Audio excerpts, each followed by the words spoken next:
Today's video blog is on shortening a CV, and we're going to show you some useful screenshots and tips on how to do that. As a recruiter, we see some CVs that are 9 or 10 pages long. Most hiring managers these days like to see a CV as little as 2 pages or even 1 page. So this is to help you get it to that size. So the address part of the CV, or personal details, you can simply shorten this by using different separators or commas at the top to get your address onto one line, like so, or even by doing this for the number and the email address. If you want to shorten it further, just use the town of where your address is, and you can actually then get it all onto one line.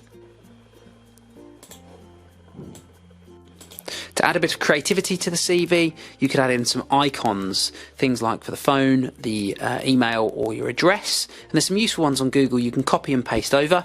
You can send these behind the text by pressing a button and then resize and put them where you want them on your CV to make it look nice and neat and clean. Personal statement should be a brief summary of who you are, why you're looking, and what you're looking for. If you can add in a sprinkling of personality, not war and peace, then that's the ideal personal statement. Key skills. A nice, easy way to shorten a long list like this is to columnize. You can do that by selecting layout, highlighting all, and setting it into different columns. Reducing your job duties. Again, long lists is a good thing to avoid. You could use the separators or commas to shorten the lists. Don't repeat job duties across various job roles because you want to make sure you're making the most of each role on your CV, and also select duties that are relevant from the job description you're applying for to really get it right. You could add a short paragraph before the job duties as so to summarise what you were doing in the role as well as the list of duties.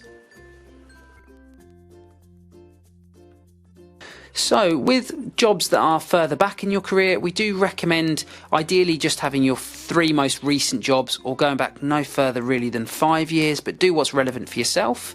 What we like to do with further back jobs is summarise those in one position. So you can type in different things like for various positions, you could put the job titles or the companies, and you can even add in different duties to just show what you've done that's relevant to the role you're applying for in previous roles as well. Education. A nice way to shorten this is via 2 options, again by using the columns. You can also put them into a table, but it makes the most of the white space rather than having all that white area on the right hand side of the CV. Also, with any work-based learning qualifications, having these in a shorter list will also make the most of the space. You could do these again with commas, or you could put them into a table. But again, we're trying to reduce the amount of white space on a CV. So there's many neat ways you can do it. With regards to references, rather than having full information on a CV, you could just put the names of the companies, or you could put one-line quotes from something like a LinkedIn recommendation. But again, you don't want this part taking up lots of white space. The aim is to reduce the white space on the CV and give you more room to add in duties that are relevant for each job role. Other ways to give you room on your CV would be to look at the spacing. Keep it single rather than double.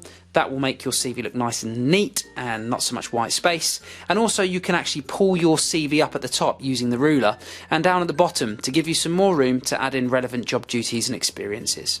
Thank you for watching the video. We hope you found it useful and insightful. We have lots of other videos across our YouTube channel on CV writing and interview tips. Thank you for watching.